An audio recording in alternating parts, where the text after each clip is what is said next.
Está no ar Sons e Histórias.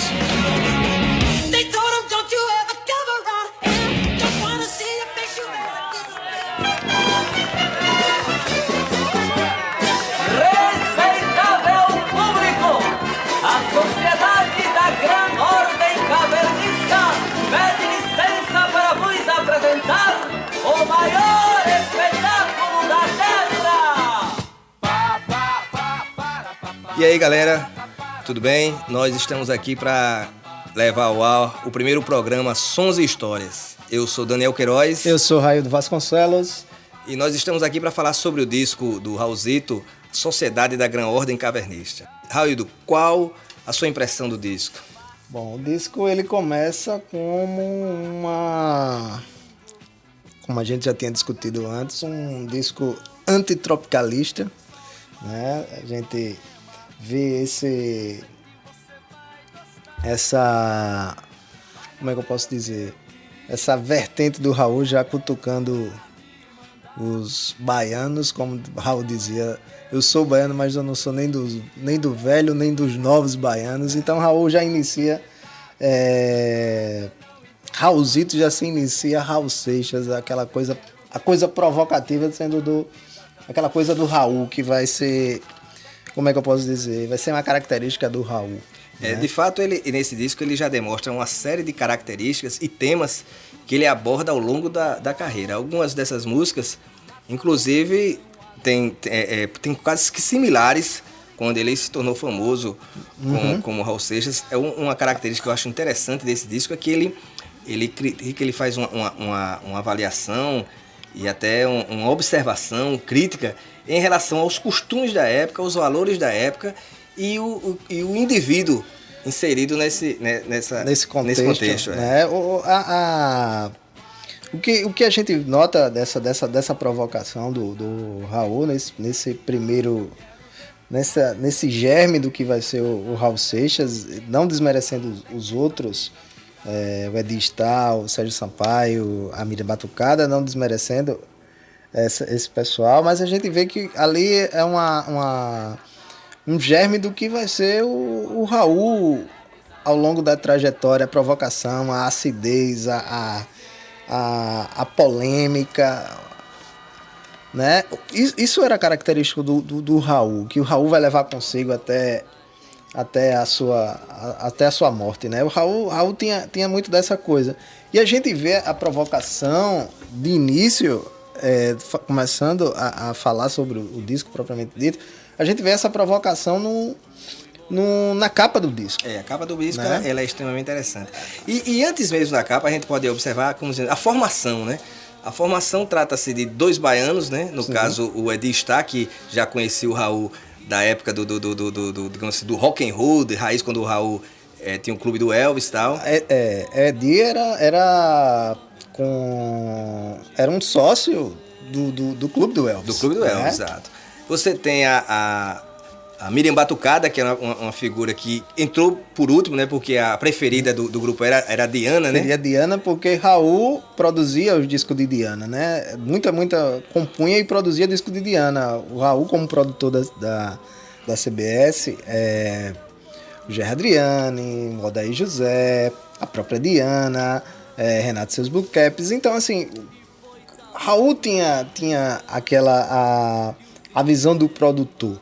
Mas aí, segundo a lenda e o que se fala muito de Raul, é que Raul queria cantar, né? Então vai surgir a lenda de que Raul produziu esse disco às escondidas, que já foi desmentido e, logicamente, que a gente sabe que isso é tudo parte do folclore do Raul, né? O Raul gostava dessa coisa, né? Não dando certo com a Diana, e pensou-se na Miriam Batucada, que era uma figura que aparecia nesses programas de TV fazendo uma batucada com as mãos, que chamava a atenção do público. Digamos, ela tinha uma certa notoriedade nos programas de auditório. Era conhecida, né? Era conhecida. E foi chamada, né? E o outro nome, o Capixaba, né?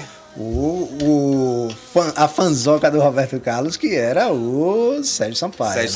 Sérgio Sampaio tem uma coisa curiosa, que o Sérgio Sampaio faz uma música pro Roberto Carlos, né? E Roberto Carlos não grava, né? Ele e outros fizeram isso, né? Não, mas o Sérgio Sampaio, porque o Sérgio Sampaio era fã de Roberto Carlos, de carteirinha. E conterrâneo, né? E conterrâneo de Roberto Carlos. E o Roberto Carlos fez essa desfeita com o camarada Sérgio Sampaio, com o conterrâneo. O Sérgio Sampaio que era parceiro do Odivar, né? Sim. Que Odivar depois se tornou parceiro do Paulo Diniz. Do Paulo né? Diniz, né? Então, Essa coisa. O Raul reuniu esse time. Interessante que o Sérgio Sampaio dizia que sempre encorajava o Raul a cantar, a ter uma carreira solo. E o Raul reuniu esse A gente não pode dizer que é um Dream Team, né? Não pode dizer porque o pessoal tava desconhecido assim, mas depois quando o pessoal sai desse disco, o pessoal faz um certo sucesso em um determinado momento, né? A Miriam Batucada nem tanto, e depois ela ficou meio magoada com o Raul, mas Ed Star, ele tem um disco muito bom, Sweet Ed, um disco de glam. Glam rock, né? Glam rock, que vai ter a composição de muitos compositores que vai fazer música pro Edi, né? Roberto Carlos, Roberto Erasmo, Gilberto Gil. Tem um pessoal que vai fazer músicas pro Edi Star, vai dar uma força para ele nesse primeiro disco. E a gente fica com quem vai sobressair, de fato, vai ser o Raul, e tem o Sérgio Sampaio que vai ali mais à beirada a margem do Raul, que vai ser o disco do Sérgio Sampaio, que vai ser o Bloco na Rua, que também vai ser o grande sucesso dele, do Sérgio Sampaio. Uma vez escalado o time, outra coisa que chama atenção é a capa do disco. É uma capa que ela talvez não seja diretamente entendida, mas é uma capa, vamos chamar assim, subversiva, né? Sim. Porque ela, primeiro, é um teatro. O teatro, ele simboliza o entretenimento da aristocracia, né? Sim. E ele faz, digamos assim, aquilo que o Vitor Hugo fez quando trouxe, digamos assim, a plebe para o teatro, né? Porque né? o teatro tem essa coisa do sagrado, né? E Raul talvez plagiando, porque Raul não gostava de plágio, né? Talvez plagiando Vitor Hugo, Raul tenha feito isso, não sei se consciente ou inconscientemente, né? Vitor Hugo vai fazer isso e Raul também faz, e a coisa que eu acho interessante é que quando ele fala, sendo o teatro local elitista, Raul pega essa coisa e bota lá, a sociedade da ordem cavernista, né? Esse cavernista, as figuras cavernosas, essas figuras cavernosas parece uma coisa meio dos bárbaros invadindo a esse mote elitista, dessa coisa elitista. Algumas pessoas, inclusive, que ouviram o disco, acharam que isso, na realidade, era uma sociedade secreta, era uma maçonaria, era tipo uma... Isso nunca foi verdade, né? Isso entrou no imaginário, né? Essas teorias da conspiração. Entrou no imaginário popular, né? E que isso vai ser... E que Raul gostava dessas coisas, né? De sociedade, né? Sociedade alternativa. Exatamente. E associações, né? Dessa coisa, né? E assim, dentro da capa, ela tem certas coisas, certos elementos que são interessantes ali. Que era o que estava no auge, né? No Brasil.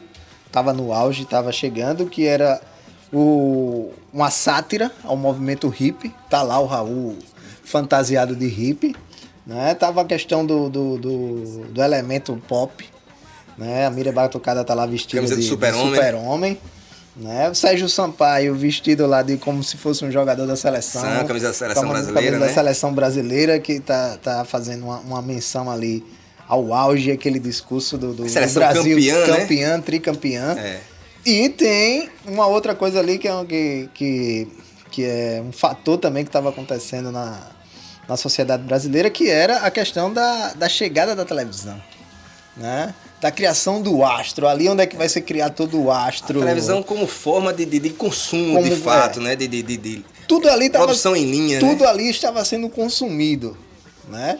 Tanto o movimento hippie, quanto o elemento pop, quanto a seleção brasileira, quanto o astro. Né? Tudo ali era um astro, tudo ali estava dentro do contexto da cultura de massa. né? O nome do disco Sessão das 10 também nos remete, além de ser uma música do disco, né? Àquela questão, a última sessão do cinema, que é a sessão onde, digamos assim, ficariam aqueles casais, onde, digamos assim, iriam... se era permitido, vou usar esse termo, talvez não seja o melhor termo para ser usado, se era permitido o que não era permitido naquela sessão. Sim. Né? Então, onde se encontravam os marginais. Os excluídos, né? As figuras. E também tem uma outra coisa que você falando da questão do cinema, não estava lembrado, mas lembrei agora, que Raul era um cara que gostava muito de cinema, dessa coisa de Hollywood. Então... a sessão das 10, essa coisa do teatro, do cinema, essa coisa escondida, me fez lembrar como o Raul gostava de filme. Ele pode ter pego essa influência do filme A Última Sessão do Cinema.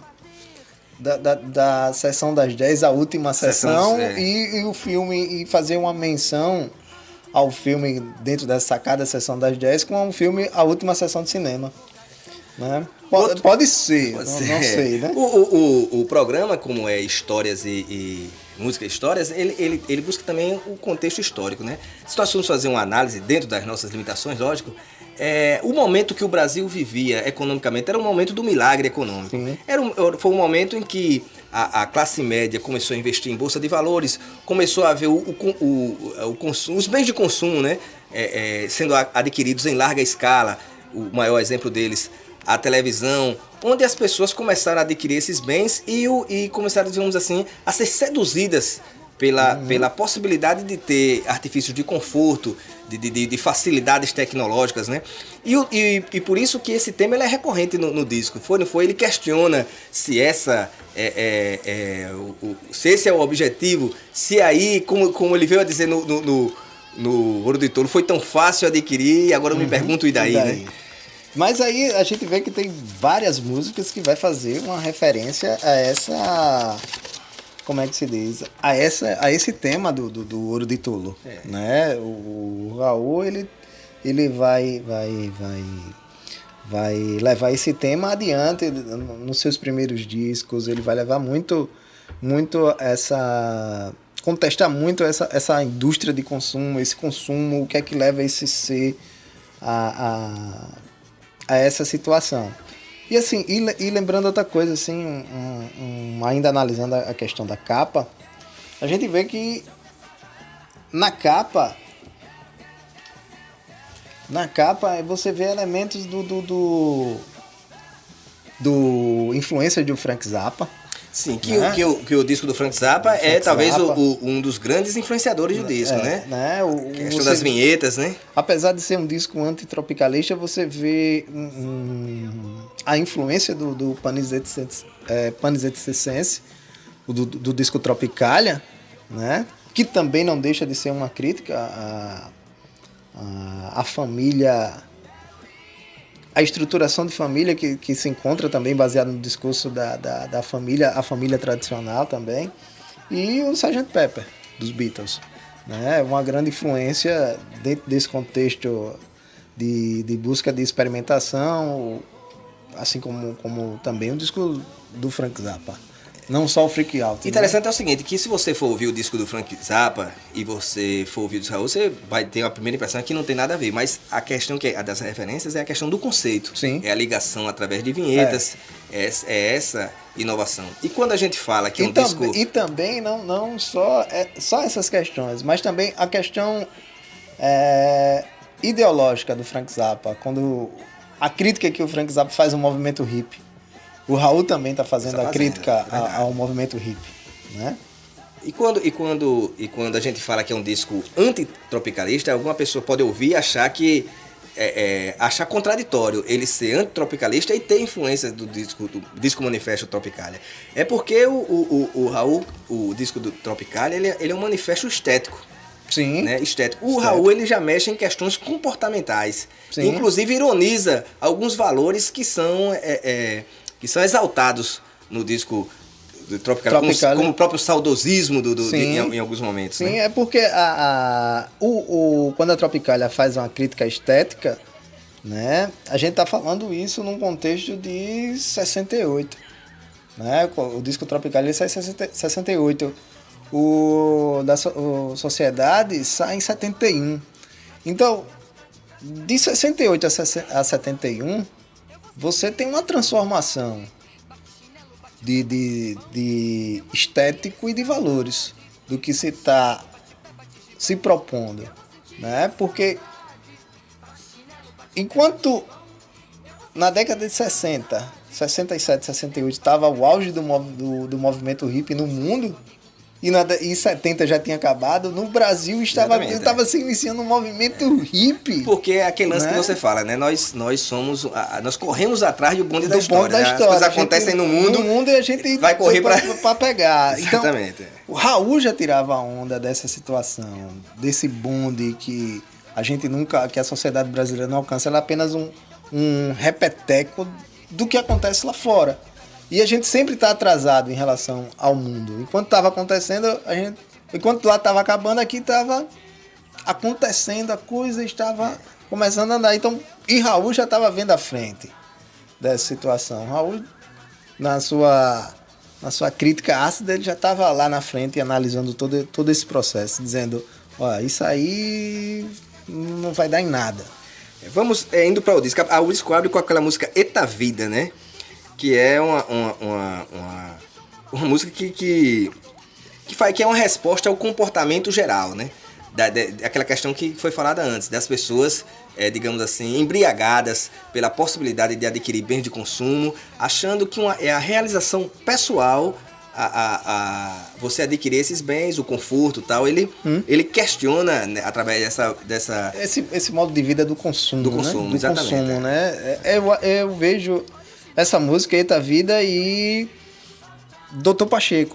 As duas entram dentro dessa linha de como é que se diz, desse culto ao vencer na vida, e o vencer na vida é adquirir coisas, o ser feliz é adquirir coisas, que isso passa dentro dessa sociedade de consumo. O consumo, ele vai te trazer a felicidade, você vai ser mais feliz quando você consumir. E o Raul vai dizer, será que é isso mesmo? Que a felicidade vai se encontrar dentro... Sendo que uma diferença, coisas. O Eita Vida, ela é uma resposta, digamos, a um comportamento geral. Já o Dr. Pacheco é uma observação ao indivíduo, né? Aquele cara que sai para trabalhar, como ele fala, cumprindo o seu papel de cidadão, né? E se sentindo satisfeito por se achar chamado o bom dono de casa. Não, e aí o Raul tira lá vai o herói dos dias úteis, né? O herói dos dias úteis, né? E isso é o cara que isso é uma sacada, né? Que é como se diz, o bom dono de casa, é aquele que cumpre com todos os seus papéis, ou com o seu papel, se alguém achar melhor singular, e está satisfeito por ele, está consciente de que está cumprindo o seu papel, né? E assim, o que é interessante é que o disco é de 71, mas continua sendo atual. Né? Dentro desses contextos. Os temas são atuais. E serão sempre, né? Né? E até porque são temas universais, sim, né? São temas... O Raul tem essa particularidade. Tem essa particularidade, ele fala para o universal, né? Atemporal. A obra do Raul, ela se torna atemporal. E esse disco, apesar de ser um disco que ficou marginalizado dentro, não só na discografia do Raul, né? Uma coisa que vale salientar, o disco não ficou só marginalizado na discografia do Raul, mas o disco ficou marginalizado da música brasileira. Sim. Né? O disco se tornou um disco maldito. E esse é um dos motivos pelos quais a gente está trazendo esse tema, né? Que é uma pena. É uma pena, porque se tornou hoje um clássico. E ele não é o único disco a ter acontecido isso, né? E tem outros lançamentos, né? Depois vem a música Sessão das 10, né? Que é tipo um boleirão, né? Quem canta é o Edi Star, né? Que depois seria regravado pelo Raul. Depois seria regravado já no disco Guita, né? Do Raul. Interessante que essa música Sessão das 10 é uma música que você pode entendê-la de algumas formas. Ela pode ser digamos assim, uma ironia com aquela música tradicional, o bolero, né? Como ele fala já em outra música, né? Se ele cita o bolero. E pode ser entendido também como uma questão de voltar às origens musicais, né? Sim. Do coisa. Eu tendo a entender mais pelo lado da ironia. daquela tradição musical de Orlando Silva, de Nelson Gonçalves, que eram figuras das quais o Raul gostava, né? Vamos deixar isso Sim. claro, né?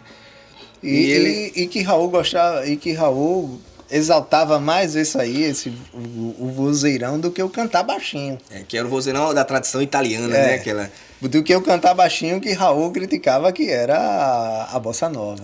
Né? Que ele dizia que a música de universitário, né? Elite intelectual e tal, né? Né? E o Raul gostava mais dessa coisa. E por outro lado, tem uma coisa que vale lembrar, é que Raul era brega. Sim. Né? Até porque ele brega. diz que o rock and roll era música para empregada doméstica, né? Era uma figura popular, né? Raul gostava dessa coisa, porque era uma coisa que não só Raul fala, mas outros artistas que veio do interior e do Nordeste, fala muito que escutava isso nas rádios, né, daqui do Nordeste. Disse que escutava muito Orlando Silva, Nelson Gonçalves. Esse pessoal tava mais acessível à classe popular, à classe menos favorecida, né? Ela atingia mais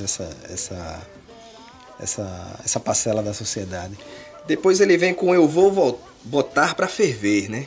No carnaval que passou. Essa música, como eu tava dizendo aqui, antes da gente gravar aqui, a impressão que eu tenho dela é aquela história do cara que conta, o saudosista. O cara que no passado, ele sempre foi bom.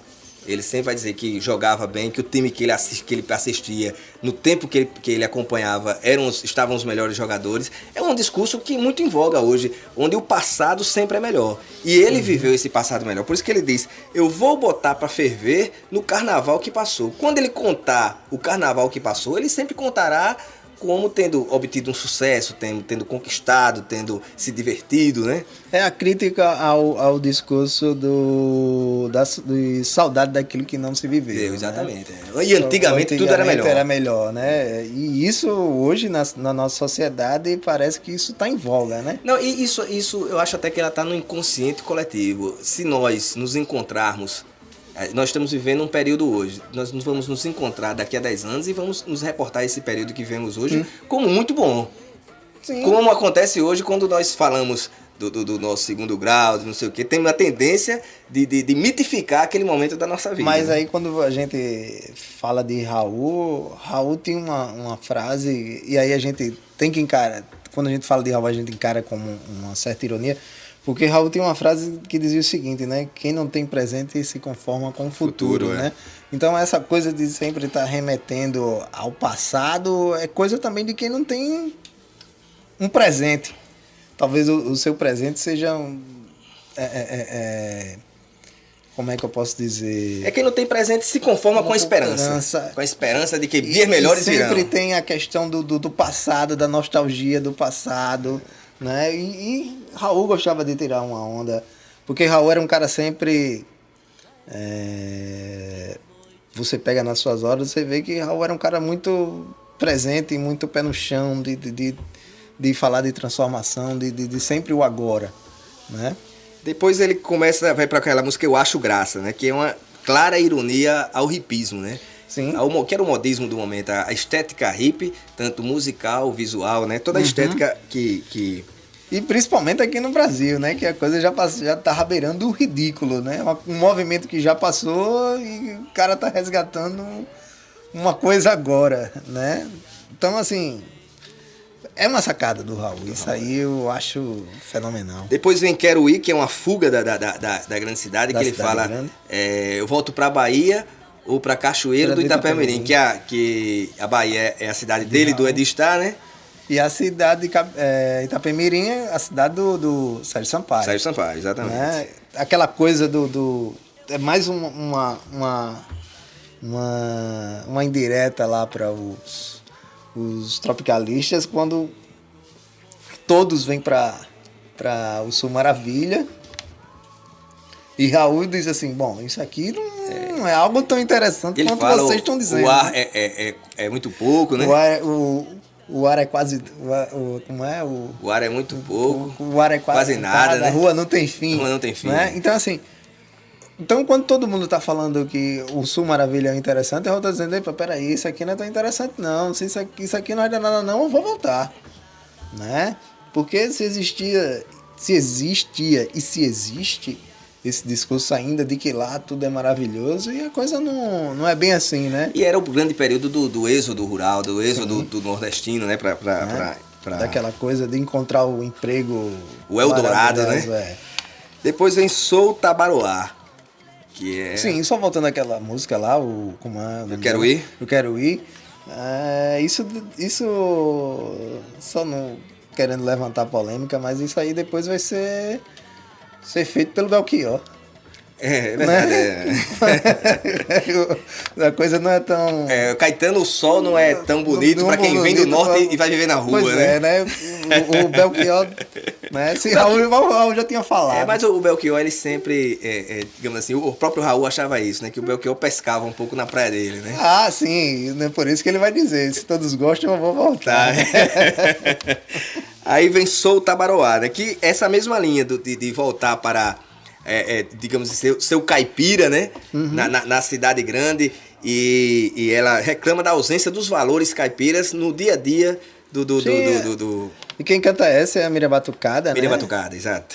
Quem canta essa é a Miriam Batucada. Eu acho que a Miriam Batucada, ela tava falando daquela coisa que hoje a gente fala, que se fala dentro da sociologia, dos valores líquidos, da sociedade líquida, né? Que você, dentro dessa sociedade, você não tem mais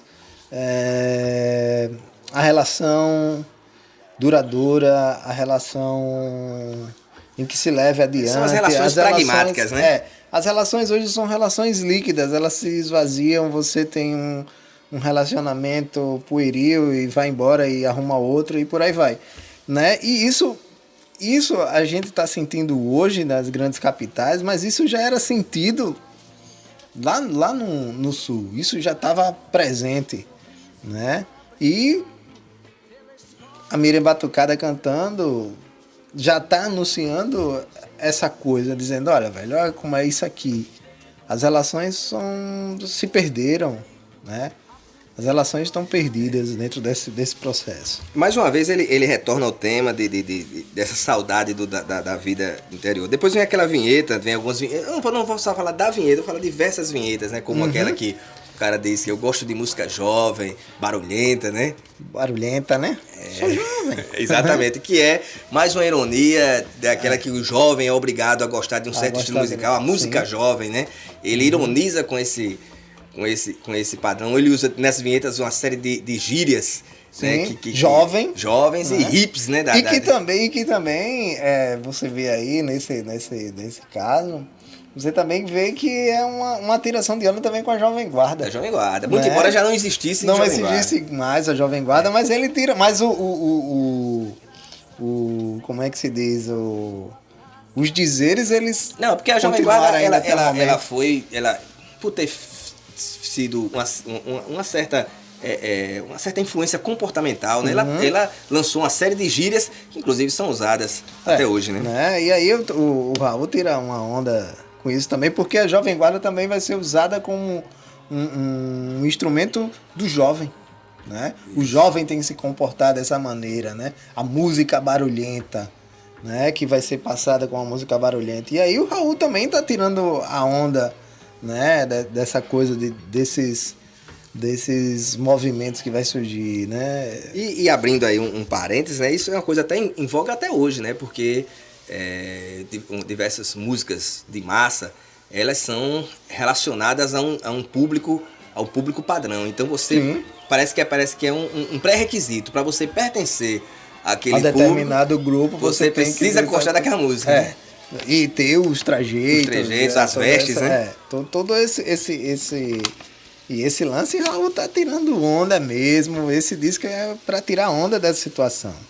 Tem essa Todo Mundo Está Feliz Aqui na Terra, que é uma música de uma linha gospel, né? Aquele coro, todo mundo está feliz aqui na Terra, né? É uma coisa muito gospel, né? E até mântrica, né? É o mantra, né? Exatamente. Que é uma música assim, de puro entretenimento, né? Que o cara tá feliz porque, mais uma vez, tá vivendo ali no consumo, tá satisfazendo os seus desejos financeiros, né? O que eu acho interessante dessa música é que quando você fala, né, o mantra da música, todo mundo está feliz aqui na Terra, mas quando ele vai entrar de fato para comentar a música dá uma baixada de tom. Né? A música dá uma baixada de tom. Tá feliz, mas não tanto, né? Peraí, tal. E aí, assim, e isso é uma sacada. Peraí, volta aquele discurso do consumo, da sociedade consumista, mas até que ponto vai essa felicidade? Né? Quando ele canta, todo mundo está feliz aqui na Terra, e ela dá uma baixada de tom, a música dá uma caída que... Peraí, será que esse cara tá feliz mesmo? Assim, isso é interessante, essas sacadas do disco. Depois vem Aos Trancos e Barrancos, que particularmente é a minha música preferida, que eu acho que é o único samba que o Raul gravou ao longo da sua carreira, né? Não lembro de ter ouvido o Raul cantar algum samba, só uma homenagem que eu vi do Sérgio Sampaio no primeiro disco dele, que ele faz um trechinho lá no disco dele, na última música, ele canta a música, né? Meu nome é Raulzito Seixas, eu vim da Bahia, vim modificar isso aqui, eu toco samba e rock. Mas eu não lembro de Raul ter tocado samba. Né? Essa música é um samba e eu acho ela muito interessante, que ele diz, eu vou pendurado na janela, vou mais pensando, que é o dia a dia do trabalhador, sim, né? Vamos chamar assim. Eu acho interessante, pra que pensar se eu tenho o que quero? Tenho uma nega, meu bolero, a TV e o futebol, né? Que vamos chamar assim, os elementos vamos chamar de alienação, né? Era o cara que estava acomodado na sua vida, né? O entretenimento o satisfaz, né? Pois é. E tem o Maracanã. Tem o Maracanã, né? Tem o futebol. Que era aquilo que a gente vai ver, esse tema de novo do Maracanã, a gente vai ver nos Novos Baianos. Os Novos Baianos, no próprio Raul, naquela música Super-Heróis, né? Quando que ele fala o Rei Quelé, ele não fala o nome Pelé, mas fala Quelé, né? E que os Novos Baianos fala do Maracanã, o Bicho é Tu, o Maraca Domingo. Isso. Né? O perigo na rua e você tem que viver, mas o Maraca tá aí. Então, esse problema da alienação que Raul tá falando é o dia a dia do cidadão comum. O cara vai se entreter. Mais, e todos nós. Né? O cara vai se entreter no futebol, sai para trabalhar, vai comprar o bilhete para ver se vai ganhar na Mega Sena, na loteria, para ver se vai ficar rico, e a vida dele vai seguindo. E é por isso que ele vai dizendo, né? Vou como é que ele diz? Comprei um bilhete da Roleta Federal. Né? Que também ele faz uma relação com o cassino, né? O cassino é um jogo de azar ilegal, e a Loteria Federal é um jogo de azar legal. Legal, né? E outra, assim, o cara deixa de comer, deixa de levar o pão para casa para jogar na loteria, sonhando que um dia vai conseguir ganhar. Essa música é uma música muito interessante e eu acho que assim a letra é de uma felicidade, porque ele alia os elementos de crítica, de ironia e de humor num samba, e que o próprio tema subverte um pouco e que não deixa também a tendência do samba, né? E que não deixa também de ser uma crítica ao samba do Paulinho da Viola, o samba engajado, né? Engajado, o samba do Chico Buarque, ele não deixa de ser também uma crítica, né, a esse samba,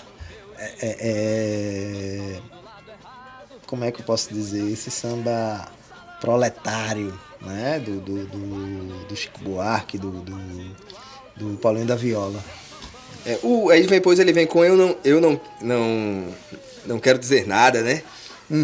Que eu acho que é uma música autoexplicativa, né? Ele chega um momento e diz, eu preciso deixar claro que eu não quero dizer nada, né? O disco no final, né? Quando a gente chega no final do disco, de fato o disco não quis dizer absolutamente nada. Apesar de dizer muita série de coisas, né? Ele tem uma certa pretensão de tratar de temas não comuns na música, até porque o Raulzito disse que queria fazer um iê realista. Sim, que era uma crítica que ele fazia à própria CBS, a própria CBS, né?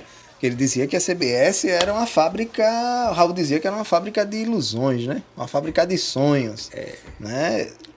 Eu tenho pra mim que Raul faz uma crítica ao modo de vida colorido da CBS. Mas a indústria do entretenimento, um dos seus pilares é vender ilusões, né? Não, sim, mas assim, mas a CBS era demais, né? A CBS ditava comportamento. A gente não pode esquecer dessa situação. Ela ditava moda, né? A CBS, ela cria a Jovem Guarda, né? Cria moda, a moda da Jovem Guarda. Eu acho que ela nem chega a criar, porque a Jovem Guarda foi um produto da TV Record, né? Não, eu tô dizendo o seguinte. Ela absorve fonograficamente a Jovem Guarda. Não, né? eu tô falando o seguinte, mas quando você coloca uma capa de disco, você dá uma relevância estética a isso, né? Apesar de ter a televisão, mas você tá lá, a roupa na capa do disco, o artista lá, você influencia a essa situação. Você cria o ídolo. O ídolo foi criado, como lá na capa do Raul tá lá, o novo ídolo. O ídolo foi criado. O astro, né? O astro, né? E o disco finaliza com o Dr. Pacheco, né? Que é a percussora do Ouro de Tolo, Do Ouro né? de Tolo. Que é, como a gente já até citou ela antes, que é o cara que sai de casa Pra vencer na para vida. vencer na vida e satisfeito por cumprir o seu papel. Seu papel dentro da Como sociedade, eu né? o bom dono de casa, o cara que cumpre, paga os seus impostos, cumpre com as suas obrigações sociais e pessoais. E você, é o que o Raul depois vai dizer, né? Só que com outras palavras. E você acredita que é um doutor, um Padre ou um policial, né? já disse em Né? Ouro de Tolo, né? Só que agora o cara é um doutor, né? Ele é um doutor que acredita que vai... O herói dos dias O herói úteis. dos dias úteis, né? E o disco finaliza, cara, com uma descarga, né? Que é um elemento altamente punk, né? Antes do Sex Pistols, antes né? do Sex Pistols, né? Porque se o Sex Pistols termina o primeiro disco deles com um peido, o Raul termina com a descarga. uma descarga. E assim, e faz o que é interessante, faz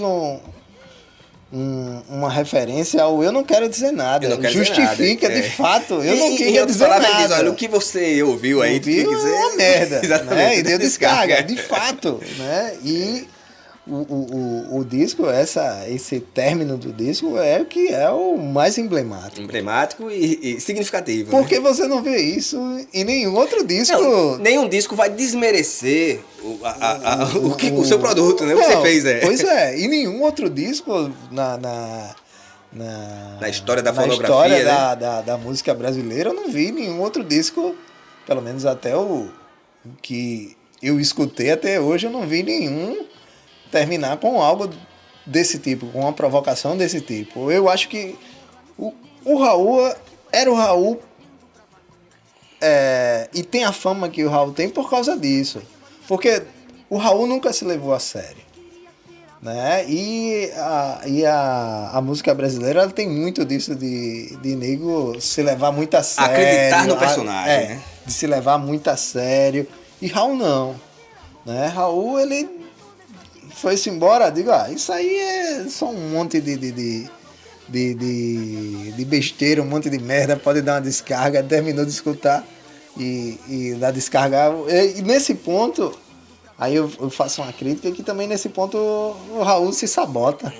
Né? Apesar de ser um disco pra frente e tudo mais, e Raul diz assim, bom, isso aí é um monte de merda, isso aí não vai dar nada, é só fuleiragem minha, e foi lá e deu uma descarga. Eu acho que também o Raul nesse disco também ele não se leva a sério.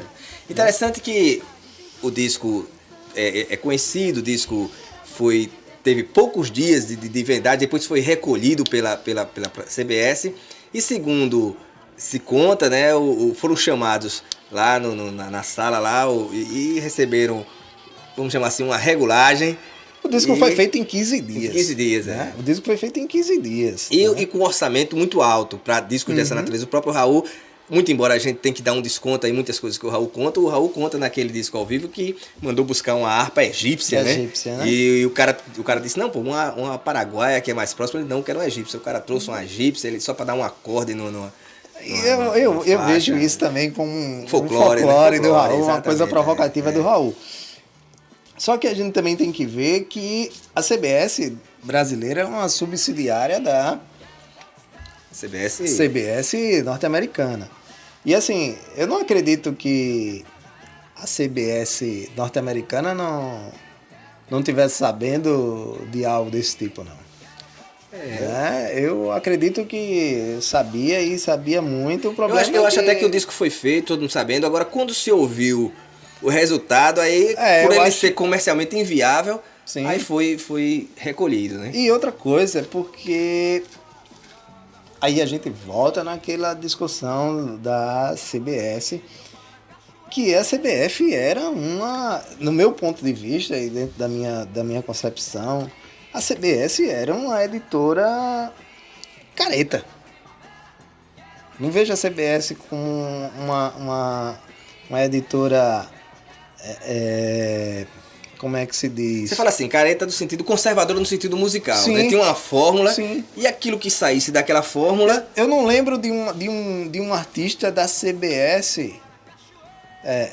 norte-americana dentro desse... Como inovador, como vanguarda, pois né? Pois eu não vejo... Até a norte-americana eu não vejo como uma... Olha, a CBS nacional...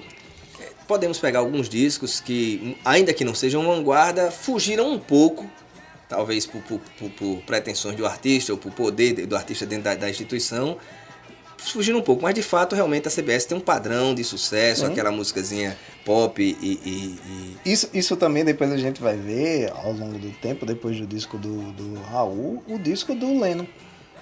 Né? O Johnny McCartney.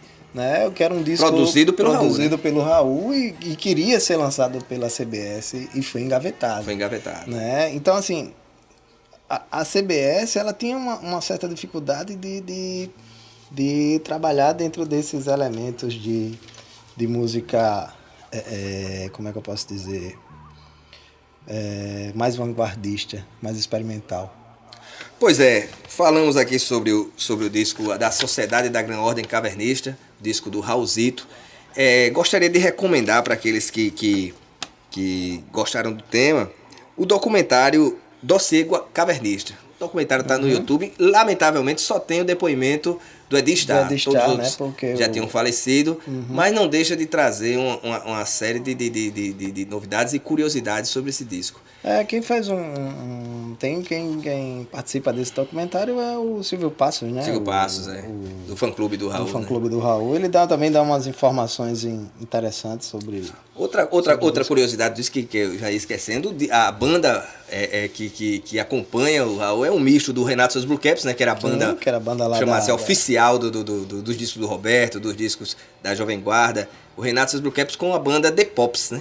Que depois ficou famosa com a música Hey Girl, que os Fevers regravaram e tal. Essas duas bandas é que servem de base para a sociedade, né? Eu não sei como o Renato Barros, né? O do Renato e seus Blue Caps, ele entrou nessa aventura porque o Renato e seus Blue Caps, o Renato Bastos, ele faz uma crítica na antiga Bis, questionando o disco Sgt. Pepper's, que ele fala que o disco, os Beatles para ele ali morreu. Porque o Renato ele é mais ligado à fase né, dos Beatles, né? Então assim, achei interessante. E até porque ele não fez versões mais daquela fase, né? Sim, eu acho que seria interessante ver uma versão de Strawberry Fields Forever com o Renato Seus Beatles. Valeu, galera. Beleza. Até a próxima. Falou.